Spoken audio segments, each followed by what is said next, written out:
రిజర్వేషన్ల కోసం హిందూ అంటే అనుమతించం. ఇది రాజ్యాంగాన్ని మోసం చేయడమే. రిజర్వేషన్ల స్ఫూర్తికే విరుద్ధం. సుప్రీంకోర్టు కీలక తీర్పు. ఎస్సీ ధ్రువపత్రం కోసం క్రైస్తవ పిటిషనర్ దాఖలు చేసిన వ్యాజ్యం కొట్టివేత. Welcome to లాలన్నర్. ఈ రోజు మనం రిజర్వేషన్లకు సంబంధించి సుప్రీంకోర్టు కీలక తీర్పు ఇచ్చింది. ఆ తీర్పు ఏమిటో ఈ వీడియోలో మనం తెలుసుకుందాం.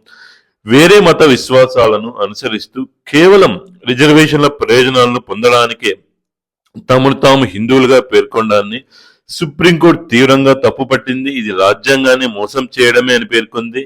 క్రైస్తవ మతంలోకి మారిన ఒక మహిళ ఎస్సీ ధృవీకరణ పత్రాన్ని నిరాకరిస్తూ మద్రాసు హైకోర్టు తీసుకున్న నిర్ణయాన్ని సమర్థించింది. కేవలం ఉద్యోగ ప్రయోజనాల కోసం ఆ మహిళ తాను హిందూనని పేర్కొనడాన్ని justice Pankaj Mittal, justice R మహదేవన్ల ధర్మాసనం 21 పేజీల తీర్పులో తప్పుపట్టింది. ఇంకొక కీలక అంశాన్ని కూడా తీర్పులో ప్రస్తావించింది. వేరే మతంలోకి మారాలనుకునేవారు ఆ మతానికి చెందిన సిద్ధాంతాలను, సూత్రాలను, ఆధ్యాత్మిక ఆలోచనలను సంపూర్ణంగా విశ్వసించడం కీలకమని స్పష్టం చేసింది. మారే మతంపై ఎలాంటి విశ్వాసం లేకుండా మత మార్పిడి ఉద్దేశం కేవలం రిజర్వేషన్ల ప్రయోజనాల కోసం అయితే అనుమతించం. అలాంటి ఉద్దేశాలు ఉన్నవారికి రిజర్వేషన్ల ప్రయోజనాలు కల్పిస్తే అది రిజర్వేషన్ల స్ఫూర్తికే విరుద్ధమని తీర్పు రాసిన జస్టిస్ ఆర్ మహదేవన్ పేర్కొన్నారు. తమకు సమర్పించిన సాక్ష్యాల ప్రకారం క్రైస్తవ మతాన్ని పిటిషనర్ అనుసరిస్తున్నారని, క్రమం తప్పకుండా చర్చికి వెళ్తున్నారని విషయం నిర్ధారణ అయిందని ధర్మాసనం తెలిపింది. క్రైస్తవ మతాన్ని అనుసరిస్తున్నారని, ఆలయాలకు వెళ్తున్నట్లు పిటిషనర్ ప్రస్తావించారు. కానీ హిందూ మతంలో చేరినట్లు ఎక్కడ ఆధారాలు సమర్పించలేదని న్యాయస్థానం పేర్కొంది.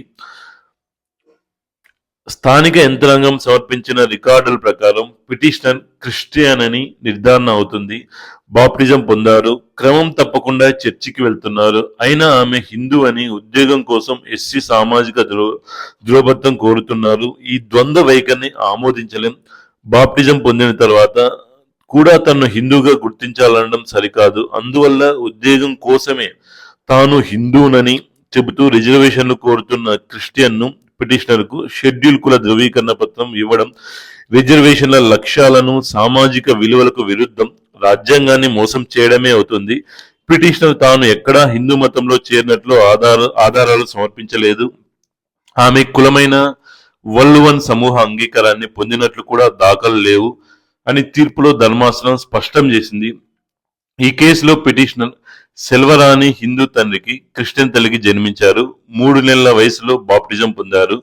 2010లో ఒక ప్రభుత్వ ఉద్యోగం కోసం తాను హిందూ అని, తన తండ్రి ఎస్సీ కులానికి చెందిన వ్యక్తి అని పేర్కొంటూ ఎస్సీ ధ్రువపత్రం కోసం దరఖాస్తు చేశారు. దీనిపై విచారణ జరిపిన స్థానిక యంత్రాంగం ఆమె దరఖాస్తును తిరస్కరించింది. దీన్ని ఆమె మద్రాసు హైకోర్టులో సవాల్ చేశారు. తీర్పు ప్రతికూలంగా రావడంతో సుప్రీంకోర్టును ఆశ్రయించారు. ఓకే, ఈ రిజర్వేషన్లపై సుప్రీంకోర్టు ఇచ్చిన తీర్పుపై మీ ఒపీనియన్ ని కామెంట్ రూపంలో తెలియజేయండి.